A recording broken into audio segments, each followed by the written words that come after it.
Well, good evening, everyone. I'm very pleased to be introducing Barbara Grossman to you. I was just thinking how nice it is to have artists coming in from all over and sharing their experiences with us. And Barbara was born in New York, and she's had a lot of experience showing and teaching around New York and in the Northeast. And we've been very lucky here at the Studio Center to have had a relationship with Barbara over time because she's been here. I think it was 89, but I'm not sure. I sort of think that too, that It's a while ago. I was here on staff that year, and I think it was that first year that I met you. So, and she's been back many times since. So we're very pleased to have her here tonight. I just want to tell you a little bit more about Barbara, and then I'm going to let Barbara do the talking about the artwork. So Barbara studied at Cooper Union, and then she went on to study at the Academie der Kunst in Munich. She also, in the interim, attended the Yale School of Music and Art in Norfolk. She's had numerous solo exhibitions. Currently, she has a show that she's working on right now to show at the Five Points Gallery in Torrington, Connecticut. She's also had recent shows at the Gilbert Gallery in Farmington, at the University of Tulsa in Oklahoma. Some other highlights of her solo exhibits include this show at the University of Tulsa, where she was the Ruth B. Mayo Distinguished Visiting Artist. She's also exhibited at Grossman in Philadelphia and many times at the Bowery Gallery in New York as well. Her group exhibits include the Bowery Gallery and Redefining Tradition at the National Academy recently, Printed, Painted, Pressed in St. Petersburg, the Decameron exhibit at the New York Studio School, Chautauqua, A Continuum of Creativity at the Denise Bibro Gallery in New York, Big, Bold, and Beautiful at the State Museum of Pennsylvania in Harrisburg. Her awards include the Connecticut Commission of the Arts, a Henry Ward Ranger Purchase Award at the National Academy of Design. In fact, there's a whole list of awards from the National Academy of Designs, an Ingram Merrill's Foundation Award, a Connecticut Commission for the Arts, and a Fulbright grant to Munich. She has... Barbara has worked in numerous collections, including the Corcoran Museum of Art, the National Academy Museum, the Hood Museum of Art in Dartmouth, the Bryn Mawr College, many college and university collections. She's also taught at many places around the Northeast and in the U.S., including Boston University, Yale School of Art, University of Pennsylvania, Western Connecticut, Brandeis, American University, and Brooklyn College. And she's also on the board of the National Academy of Design and Mount Gretna School of Art. School of Art, yes. But that's just the business side of things. I think now we're going to move to the art and pleasure side of things. And please help me welcome Barbara Grossman. Thank you. I hope you, can you hear me? Yes. Okay. I do have to refer to my notes periodically because I haven't done this in a little while. I had a gap in my life. So what I like to do is talk a little bit about what moves me, okay, what I really like. And there are many things I won't mention. You know, like the colossal Egyptian things, Assyrian sculpture, Robert Irwin, in certain kinds of installation, Holbein, Sienese painting. Indian miniatures are my passion. Cylinder seals. I have a really broad range of things that I love. Sculpture of all kinds, of contemporary artists, Magdalena Abakanovich, Pat Pasloff, who is no longer with us, but only passed recently, Frank Auerbach, Soutine, who he's not around, is he? Susan Rothenberg. So I have a really wide interest about anything in the visual arts. So when I was in 6th grade, as Kathy said, I grew up in the city, I was allowed to walk across Central Park to the Met. And I spent many, many, many hours there. It was probably a fifth of the size it is now. And I explored. You know, there were never signs that said, look at this, do that, feel this. You know, you just went and meandered. And the permanent collection was, you know, very contained and very guarded in the sense. And then when I was in high school, I went to Music and Art, and they would give us passes to the Museum of Modern Art. Even then, it was expensive. And I spent a long time looking at Guernica. I feel very privileged because it's no longer on this side of the pond. And Cézanne. And so I have a long history of looking at things and sometimes copying them. So when I was at the Met, I remember I was 6th grade, so you're around 12, and I came across this painting of the Monet on the left, and I was absolutely mesmerized, because, you know, when you come up close to this particular painting, the paint is fairly thick and it blurs and becomes this mass of color. And then, of course, when you step back, it becomes a mahogany table in a vase. And so, and I mean, as far as I was concerned, that was magic. And the other painting that really grabbed me was this Cézanne. And even then, which I had no way to understand it the way I do now, or even, you know, when I was a student, understood that I was actually making the painting as I looked at it, which is, of course, what the Monet was about. But even in the Cézanne, if you look at the andirons and the way the configuration happens between the andirons and the wall and the figure, each time you look at it, you build the painting. So I was very early on taken by that. And I can thank Dave for this pure gin here. Thank you, Dave. You're welcome. And so I'm going to show you a few things that I looked at a lot. The Cézanne Bathers, which is at the Barnes Foundation. Again, another painting that one configures as you look at it. And the strangest is those 14, and I count them, without the figure in the distance. There are 14 of those figures. And if you look at the figure on the very far right, the one with the very strange shoulders, well, they're really legs. So that he built that painting as he made it and changed it.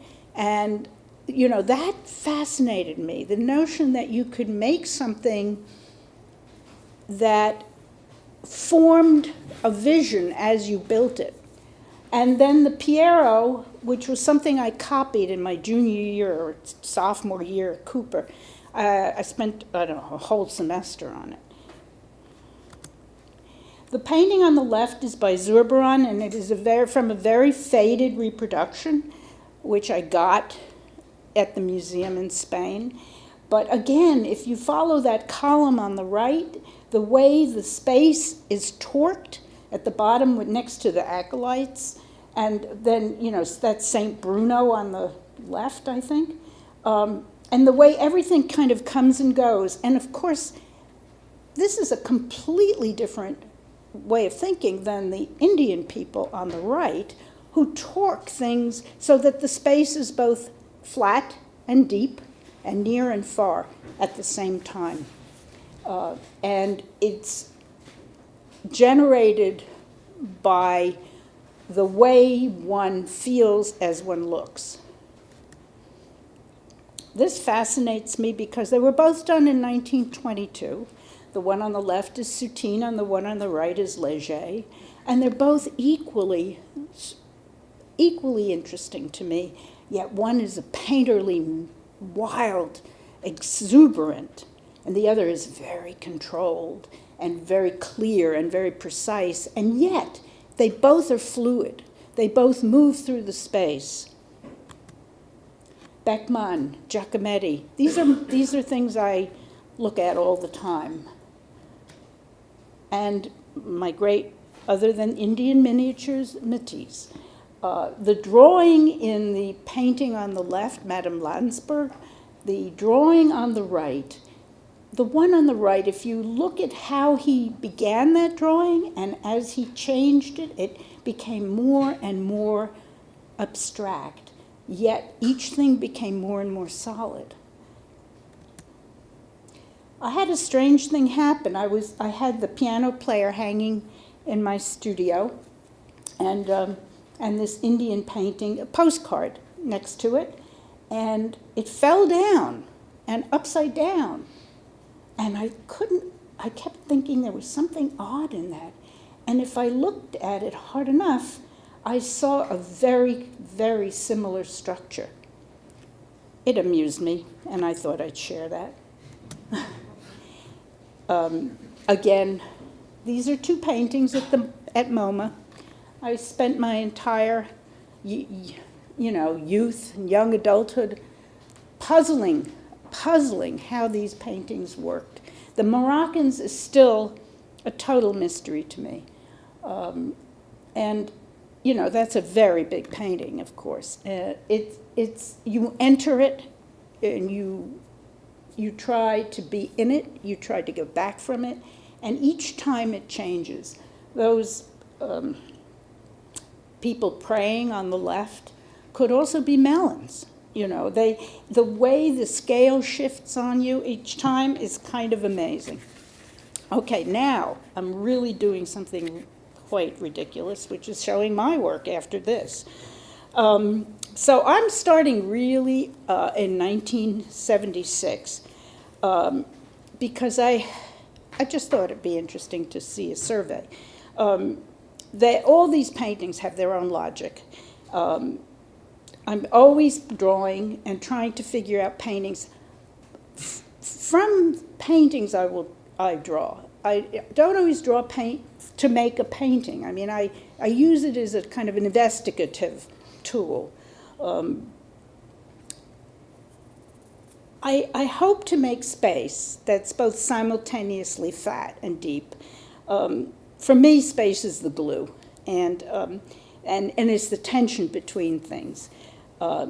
It both repels and attracts, and it gives shape to life. And Beckmann said, space and space alone, space and space again, is the infinite deity with which surrounds us and in which we ourselves are contained. I do not see any difference between objective, non-objective, abstraction, representation. That's a bogus discussion. So when I was, I had this babysitter, and I employed her to pose for me, and this was how I kind of began working from life. And this was around the time I moved from Manhattan to Northwest Connecticut. And so there I was in Northwest Connecticut, with cement on my feet, and I was in the country. And the only other time I'd ever been in the country was when I was at Yale, Norfolk. So I thought, well, I'm in the country, so I got to paint the country, right? And I could tell this was going to be a challenge because I do not haul things, do not schlep. I do not take pictures out and tie them to trees and pallets. I know plein air painters do this stuff, but I did it from a window, and that was a nice way to go about it. So I had this view out my window of this orchard and a barn in the back, and so I pursued it. And I pursued that particular, view for quite a while. But then I lost my connection. I did it for about 4 years. And I realized, as a young person, you're really trying to find your voice, and you're also trying to figure out what you're interested in. And I realized that just because the landscape was there didn't necessarily mean that I was a landscape painter. So it lost meaning for me because I found that it was a puzzle I could solve, I'm not saying it was good or bad. It just felt like I could do it. So I remember this discussion from college days where there was a discussion about Bonnard, who said that Cézanne was armed against nature. And, you know, Bonnard said he felt weak against nature. And Cézanne, being armed against nature, allowed him to engage in that pursuit for his whole life. And I guess I felt not so much weak, but less interested. You know. So then I went back to the figure. And this figure painting is a kind of schizophrenic painting, actually. I mean, I've got this modeling going on in the legs and the face in a very conventional way. On the other hand, I flip the floor. There's wainscoting going across part of the painting. The chair bends the way a Cézanne chair would bend, you know, where it's flat on one side and three-dimensional on the other side. And it was a pivotal painting, and I show it because it told me that I had to figure out, not so much decide, but figure out what interested me, what felt real to me. Was it the flat thing? Was it the conventional tonal thing? So I drew like crazy. I just drew and drew and drew. And I hired this woman on the right, and I realized that I was less and less interested in the tonal attack, and that I felt that I could get volume without the tone. And then on the left was my first completely invented painting. I just made it up. And I was very excited. I thought, wow, you can do that. You can make stuff up. You don't even have to have the model there.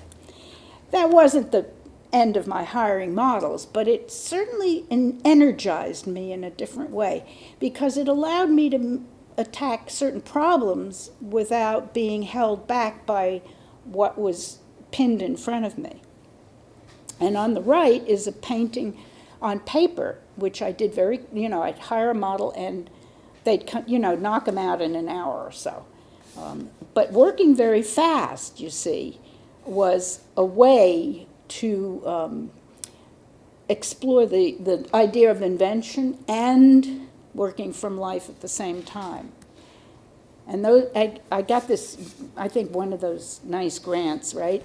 And so I was able to hire 2 models at once, which had, of course, the benefit of having 2 models, but it also allowed me to develop a distance because they had each other, and I didn't mind if they talked, but the one-on-one thing, I was obliged. I was obliged as this other human being, but then I didn't have to do that when there were 2 of them. They could talk to each other.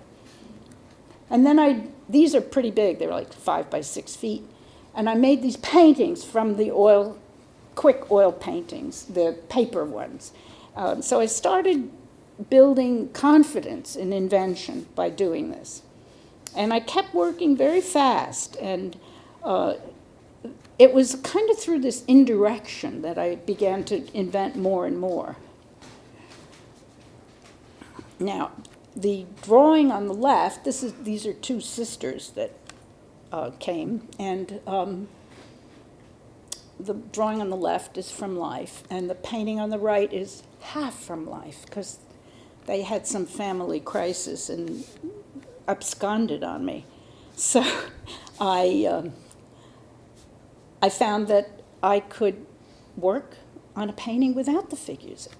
You know, when you have this idea that you've got to work from life, you almost feel like you're betraying yourself or the object when you start inventing. So that was pretty interesting for me to be able to do this. Brock said at the end of his life, "You see, I have made a great discovery. I no longer believe in anything. Objects don't exist for me insofar as a rapport exists between them and myself. So I began to buy into that idea. So the paintings and the drawings happened together. I was in Greece one summer teaching on this island, Samos. It was still pretty simple. They didn't have a lot of tourists yet. And I would sit in this cafe and draw, and then I painted afterwards. This cafe was the only place where there was a phone, and people there didn't feel that obliged to work too much. And so they'd spend a lot of time drinking coffee and playing backgammon. So I had this place to myself. And so I kept inventing, you see. This was the cafe in Samos.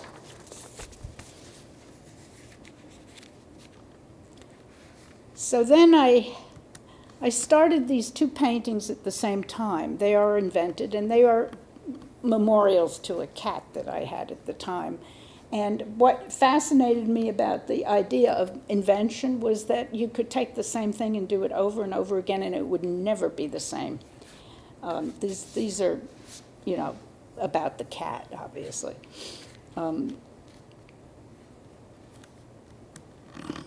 Well, I'm sorry about the damaged image on the left. I don't have that painting anymore, so I can't retake it, But this is the part of the Samos group, and the one on the right is about Lake Erie out in where Chautauqua is. I found that working away from life was definitely my world, but I'm very dependent upon observation. I feel that you have to be true to what you see and how you see it in order to make the images legible. So, these paintings were kind of pivotal at the time. One of the things that I was cognizant of around this period was that I was very much attached to the grid as an underpinning. Not consciously, but I realized that everything was kind of pinned in some way. And I knew I had to make some kind of shift in order to move on. You go through a period, you do a certain amount of work, and then you have a body of work, and then you go, what's next? And you have to, it can be anything that will set you off in a new path. And in my case, it was a diagonal, right? Big deal, a diagonal. I found this diagonal in the rug. And so it launched me into finding a new playground, a different kind of stability, but a new playground, And so I thought of the piano. And these are really invented, right? The one on the right sort of looks, it's a harpsichord, but it really looks a little bit like a sardine can. And the one on the left, what is that black triangle sticking out there? They're really absurd. And because of that, I realized that, when I said observation, there's some kind of integrity in that, right? So when that next summer, when I was in Chautauqua, they have a lot of pianos. It's a huge music school. And I saw this young gang of young people, and I said, well, what do you do? What do you do? I sing, I play the piano. Ah, you play the piano, come with me. And so I hired the girl, and she was not very good. And so I just told her, just do scales, and then stop, and But, she was a willing player. So I did, hundreds of these drawings. And then, you kind of absorb it, and it becomes innate. And, people say, oh, well, how do you invent all these figures? Well, at some point, it's what you see and what you understand, and it becomes part of your view of the world. So then I based a bunch of paintings on this experience with this piano girl, young woman who was practicing, you know. So I did this whole series of piano players. I did a lot of piano players. And these are oil sticks, by the way. They're not, they're not oil sticks. I started out with oil crayons, the smaller ones. And then I move on to oil sticks, you'll see. These are, you can tell by the mark, they're smaller, but they're really big paintings. They're like almost 40 by 30. You know, they're very big, so there's a lot of drawing. Again, the piano and the patterning and the floor started taking over.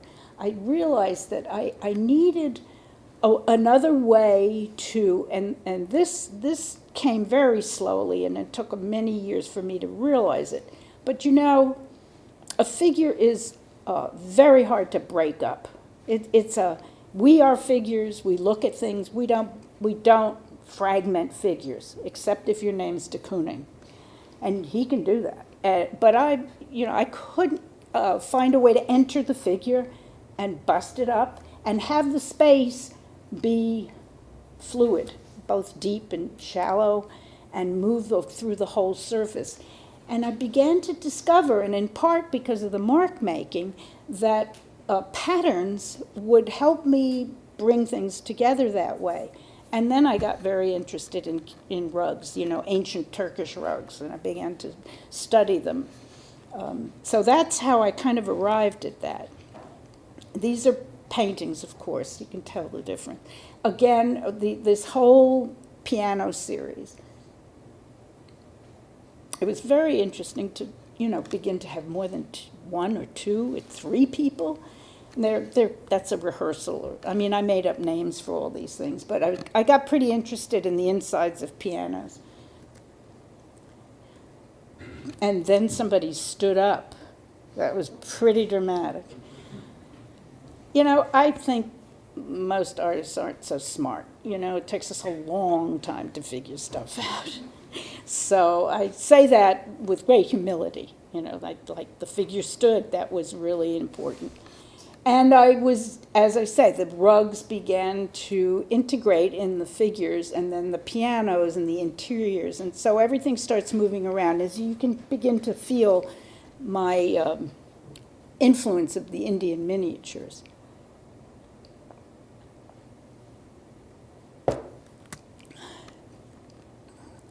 Again, those big oil pastels really began to be interested in animals. There's a dog in that one on the right.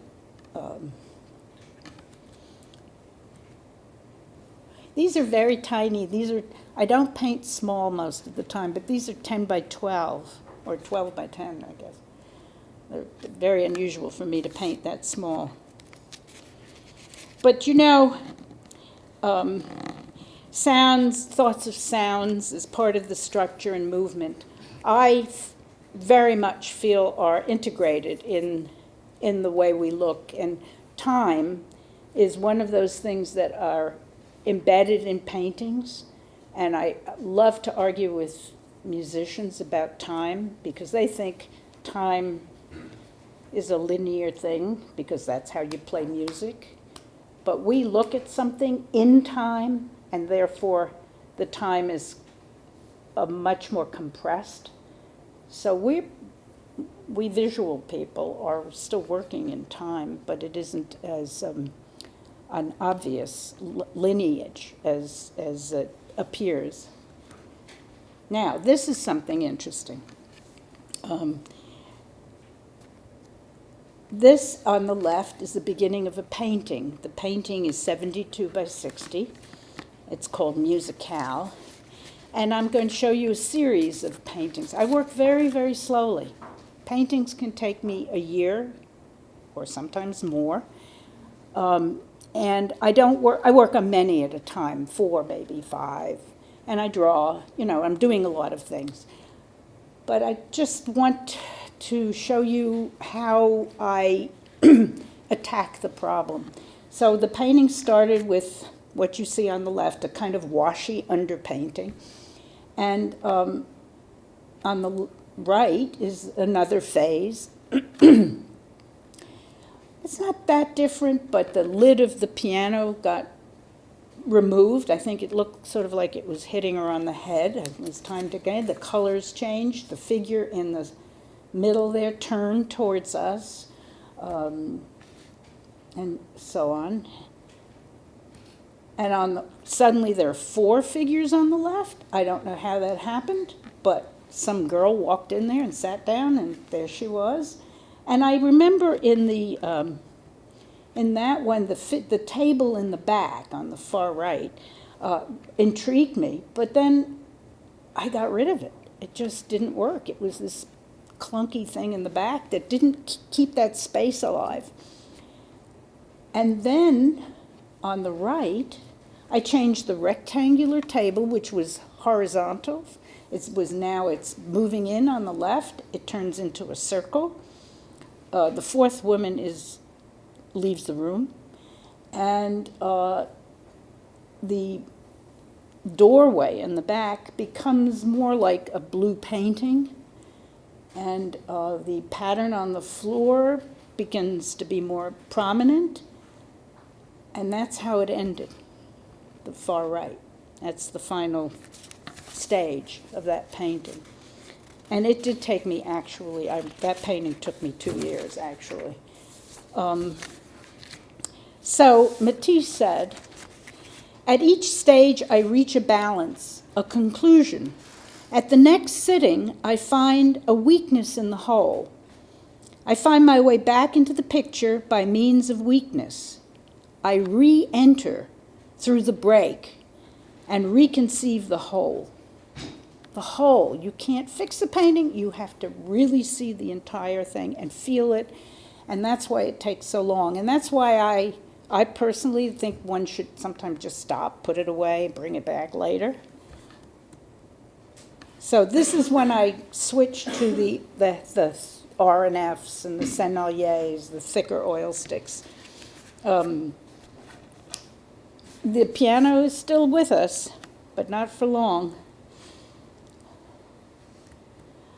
This is again another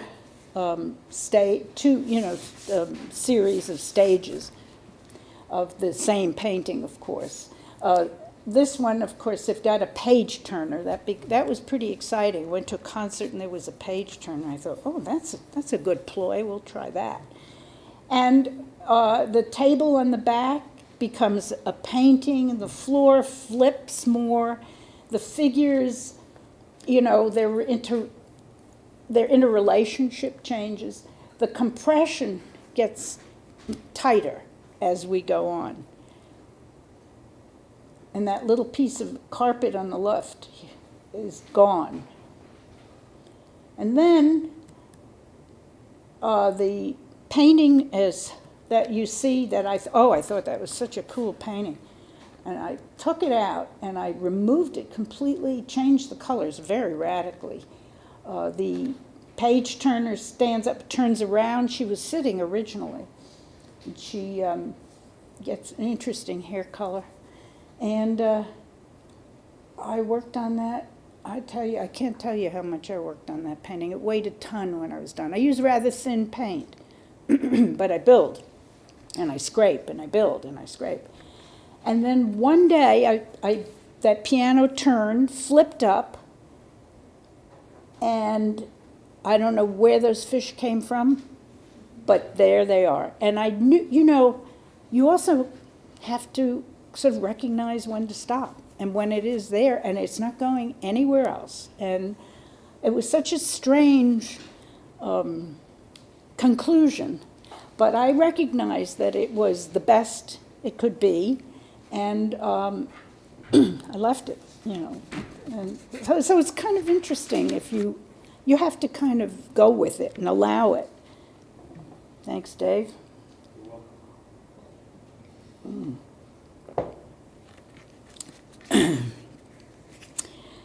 So, Diebenkorn wrote, "I seem to have to do it elaborately wrong and with many conceits first. Then maybe I can attack and deflate my pomposity and arrive at something straight and simple."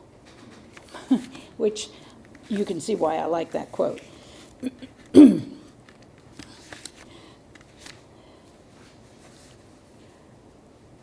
Again, I should tell you the sizes because I've tried to indicate that the one on the left is smaller than the one on the right's like 52 by 58 or something like that, and that's proportionately smaller. They're all, by the way, oil paint on linen or the oil stick. These are a little smaller. Now, the piano is beginning to be less and less important to me. I begin to feel I'm using it as a crutch. I mean, I use it now and then after this, not for much, but I'm suddenly become interested in singing as a form of movement, sound, rhythm, having all to do with space and visual intervals and so on. So the figures on the right have two librettos.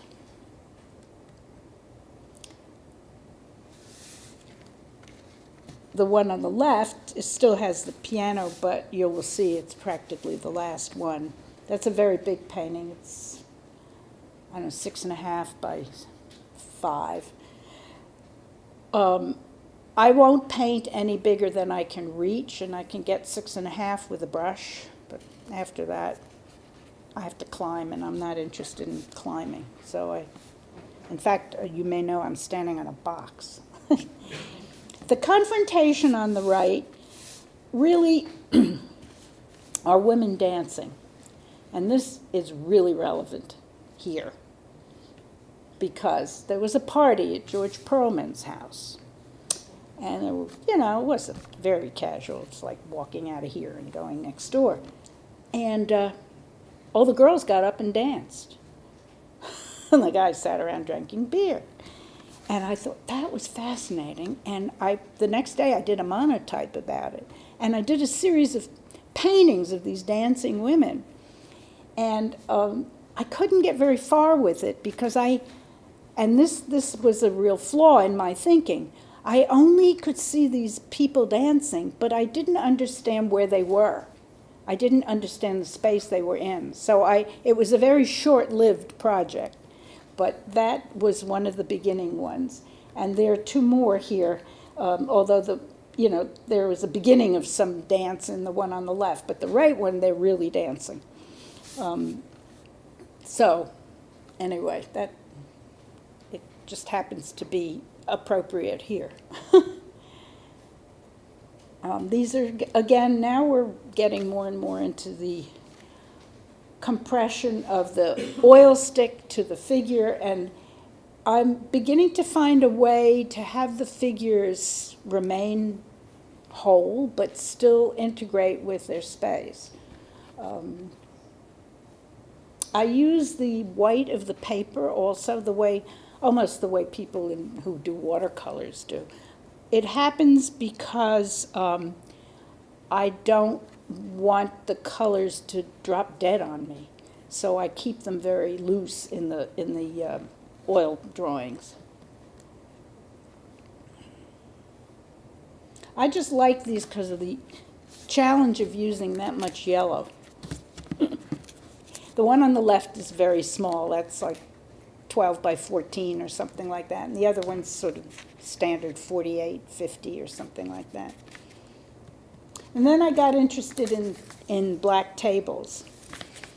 So that's what happened. But, the way the pattern on the right is all throughout the whole space in the back, but then the floor plane color changes so that the thing is twisting back there, and the figure and the chair and the front, becomes part of that floor, and then she releases around her feet, and the two legs start happening, and it's the spaces between that activate these paintings, for me anyway.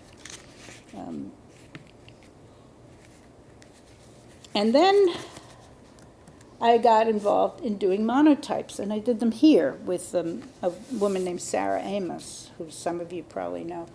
And it was a great experience because it was very freeing. You just put that down and you make it, somebody asked me, well, why don't you just paint that? Why do you need the print? And I think it's, for me, it's because they come out backwards that I don't recognize them, and I can re-see them. It's a little like looking at your pictures with a mirror, except this is permanent. And the kind of freedom that it allowed. So I did a bunch of those. They're about 18 by 20, something like that. And they are singing. Don't ask me what they're singing. I can't tell you right away. Those are oil stick, not monotypes. The one on the left has a kind of I don't title these much except by what they look like, but I call that Vermeer's floor because it reminds me of those wonderful checkered floors he had.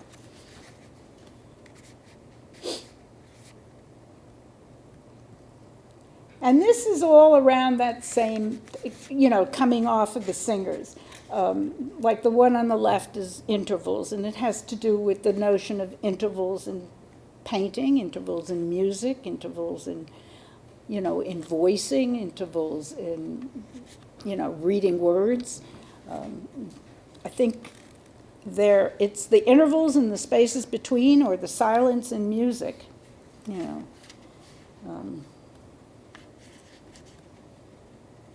So, as you can see, the motif is similar. The one on the left is a monotype, and the one on the right is a painting. And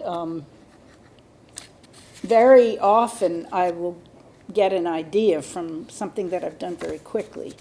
Or I will look at a painting and make something from the painting to try to understand it, because I'm always trying to figure out what I'm doing, because I really don't know what I'm doing. These are the same painting. It's just a sequence of, the final one and the one in progress. And that was pretty radical change from the progress. I was determined. I remember this feeling of trying to express this figure's hip moving into the space.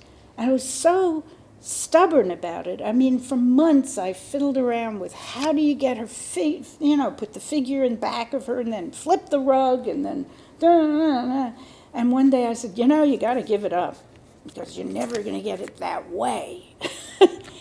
And I didn't. I put her under the table. She's sitting there without her hips sticking out, and the woman in the back is taking over, and she's becoming the center of the painting, really. And the rug and the wall, or the two rugs, or the wall, depending on how you want to read it, have taken on tremendous prominence, as well as the pattern in her dress. So, I mean, it was a real lesson in stubbornness. Then I did a little oil stick drawing on the left called Gospel Trio. And it sat there for years. I mean, that sat around, and I kept looking at it, thinking, that's a really good idea. I like that. But I just couldn't generate enough ideas from the idea. And then eventually, suddenly, I did it. I made a really big painting. It's 5 by 7, it's 6.5, whatever, And I did a few of that theme. That's called the lyrics, the one on the right. I like that painting. So here's one in progress on the left and on the right. Okay.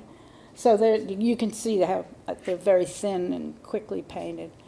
And then I build on it and build on it. I didn't know what to do with the left side. I can remember thinking, stick a plant in it. I put a plant in it. It really didn't work. And, everything changed. The table changed. The figures changed, except the woman in yellow. She's similar to where she was in the beginning, but that never really worked. And then on the left is the final version of that. I take you back so you can see how, it's spatially very different. And the one on the right is just another painting of that theme. I'm not sure that was totally successful.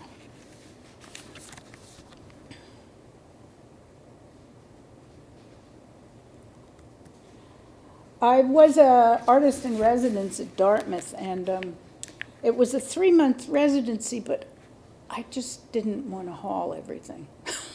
I'm pretty lazy. No, I really knew that 3 months wasn't going to be enough with teaching and everything else. So I just took charcoal, and I did an etching, and I took oil sticks. So I did a bunch of drawings like this, all in that theme, excuse me. And I named them all by colors because I hadn't done black and white drawings in many years. So they have names like Naples Yellow or Duo Bright Red, you know. And just decided to do that. And then I did a lot of these. The one on the left is called the Sheik's Tiles. At the Met, before the Islamic wing, and it's now in the Islamic wing, there was a, what do you call that, when you copy a room, and of a sitting room in a palace, I don't know what country it was. I think it might have been Iran. And the tiles were phenomenal, and I would spend a lot of time trying to understand the patterns because, they moved in and out in the space, and I could never figure them out. And so I did copy them, and I thought, well, I've got to make a painting or drawing about that experience of trying to understand how those tiles work. So that's the result of one of those. It's now in the the redesigned Islamic wing, and it is spectacular. But you can't get as close to it now. They've put more barriers, unfortunately.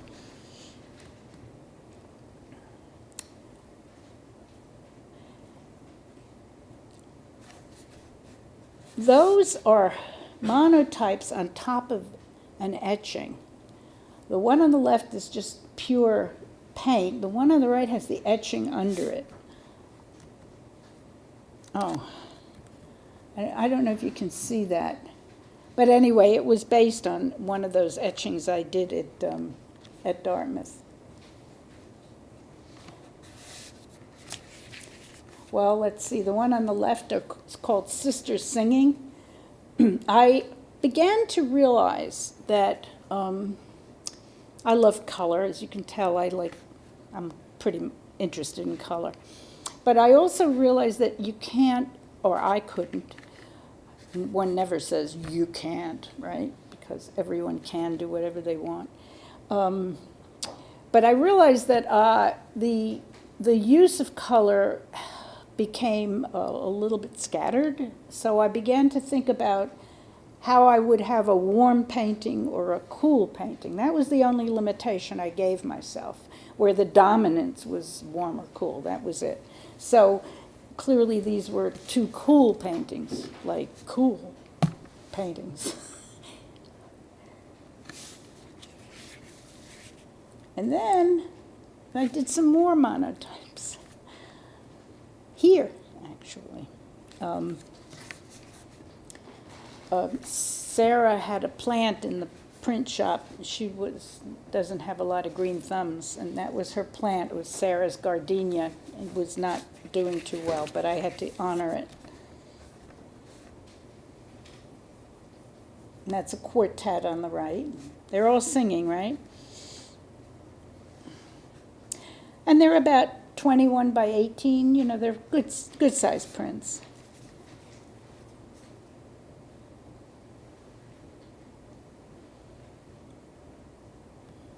The painting on the right, I worked on for about 2 years.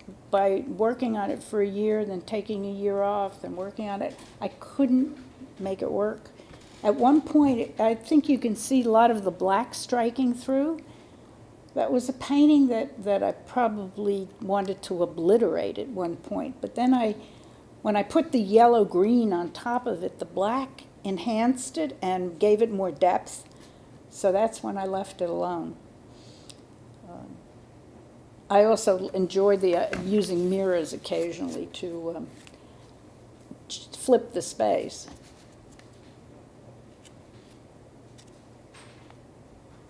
That's a very big painting. It's it's called Mamluk carpet. It's, as I said, I got interested in these carpets, so.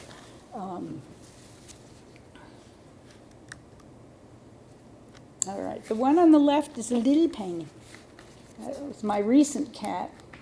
The first one was Minu. No, Mariposa. This is Minu, in case you're interested.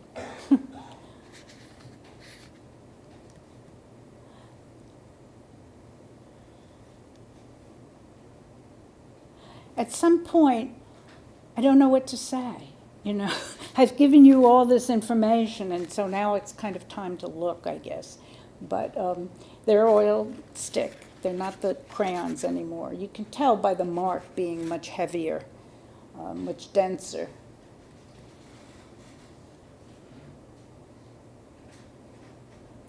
And all of these figures seem to have a book as a foil. I like to think that it has to do with music. I had a friend, when we were in our 20s, she went to Europe and she kept taking pictures of the Annunciation and then wrote back, "Women who read too much." And I thought, maybe these women are reading too much. That's what happens, right? There's a case where the painting came first and then the drawing came afterwards. The oblique carpet.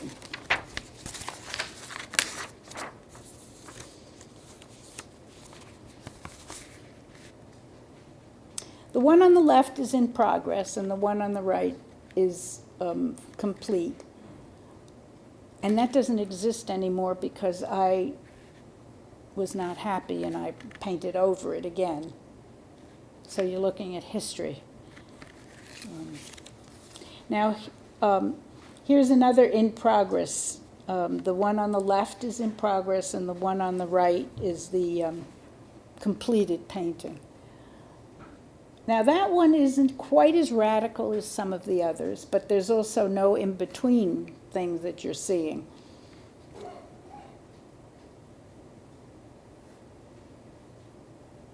That pattern was very bold and quite different from the ones that I'd had before.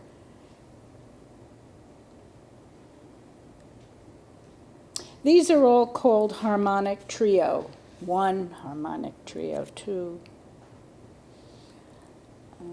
They're, just for your information, they're 60 by 54, just to give you a sense of scale. And the one on the left is the beginning of the one on the right. They're the same painting, obviously. Again, another harmonic trio. That looks a little faded for me. My colors tend to be a little denser.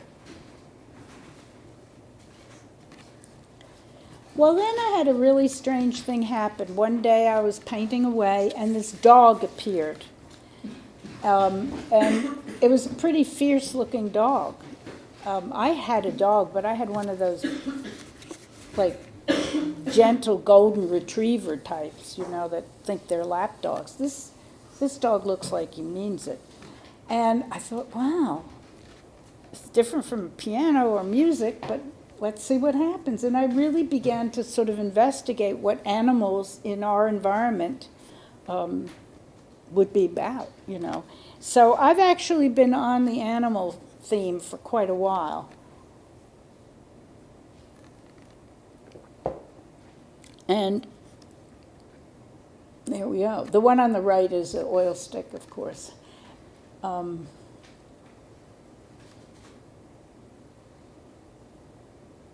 getting a little bolder about these patterns, aren't I? But the dog, and the cats too. I guess because they're very much part of our domestic life. I mean, I don't happen to have a dog right now, or a cat actually, but it becomes, so much a part of everybody's lives, I think. So I guess that's why I'm also interested in their shape, their movement, how we interact with them,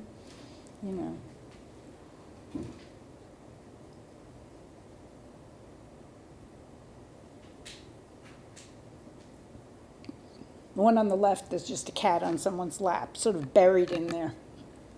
But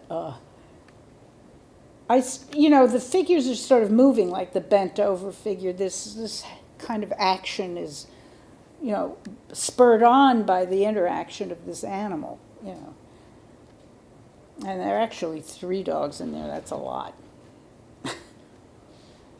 These are paintings about a dog that comes back, that returned. You read about these dogs returning.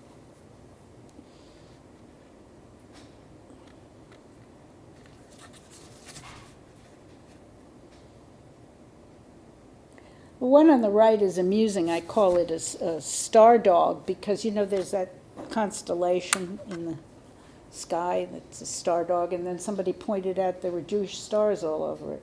I thought that was an interesting combination, the sky constellation and Jewish star, just a coincidence. But, somebody could make a lot out of that if they wanted to.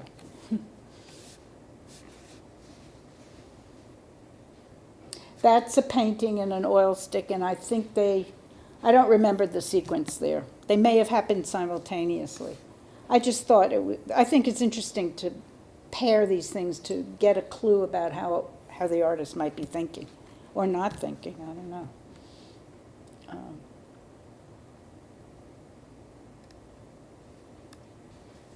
One on the right's very big. It's one of those 6.5 by 5 feet ones. That's big for me in my proportion. I would paint bigger if I didn't have to climb. Again, I'm having a yellow fit. Yellow is really hard to use, I think, in this kind of proportion, so I'm always interested in what happens.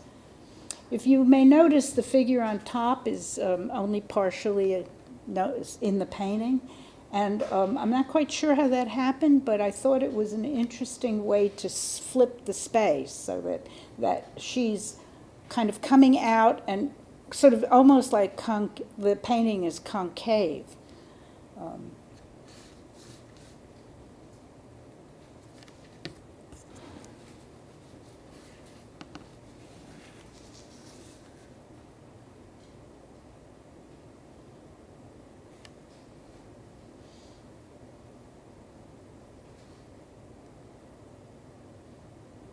Again, there's this strong similarity in those two motifs. And then I did a really interesting thing. I went outside. They're in a park, which is a new idea for me, to get them out of an interior space, although I make the outside look like the inside too. I realize it's contained in some way. But I really was thinking of park again. And, the partial figure. I'm very comfortable with the idea of not having an entire figure. I think it really depends on where you cut a figure off. If you cut them off at the neck, you're saying something. But, or at the ankle, where a limb is deliberately broken in a sort of ordinary way where that's where people break.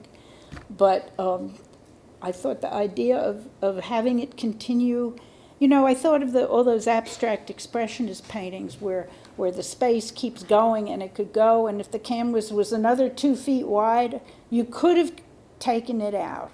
But you have what you have in front of you, and I wonder what happens to a figure if you keep taking it out, or, if you look at that great, Mantegna's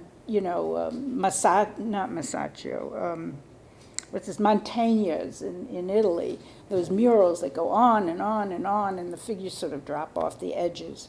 Oh, well, you can do that in a painting too, if you can figure out how to do it. And they're in the park as well. First man in my paintings. I haven't had men in there much.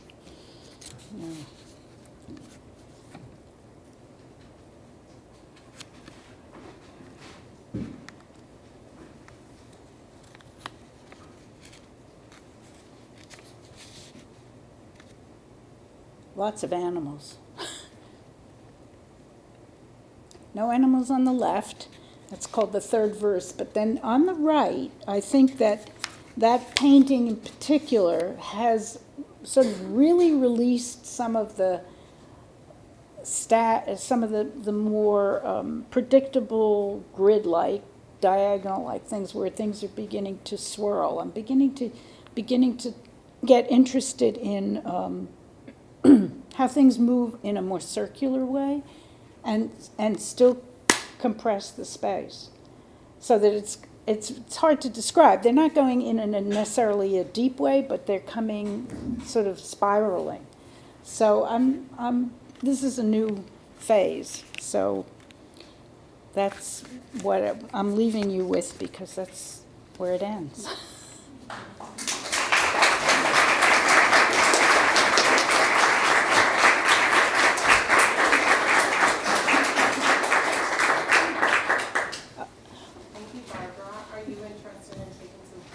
Yeah, I can take a question or two, just as long as you don't say, why are they all women? Because I'll give you a different answer every time. I'm interested in how much you consider the dress, the clothing. Mhm. I didn't see pants until What? I didn't see pants Yes, you did. until the later part. Oh, of the yeah, dress. yes. And I was wondering how much you consider that as part of your composition, or if it comes to you based on what the actual people are wearing, if that's imagined as well. You know, I have absolutely no sense of fashion at all. I have no interest in clothes at all. I'm interested in trying to find some kind of variety in the shapes and the colors and so on. And they're pretty repetitive. At some point, I realized that I've got to try to give the clothing some more range, you know. So I'm not that interested in the clothes, insofar as they promote the other parts that I'm interested in, you know. I mean, I am like the world's most uninterested clothing person. Like, I'm a really cheap date. I do not buy clothes. Yeah, it's a good question, but I don't think about it, interestingly. What I actually do think about is that I don't think about it, and that perhaps I should. Yeah. No, I'm serious. I thought the other day, I thought, well, maybe she's wearing colored leggings. I could do that. You know, so it took me a long time to figure that one out. I haven't done it yet. Yeah. Okay. Well, thank you for coming. I hope to see you.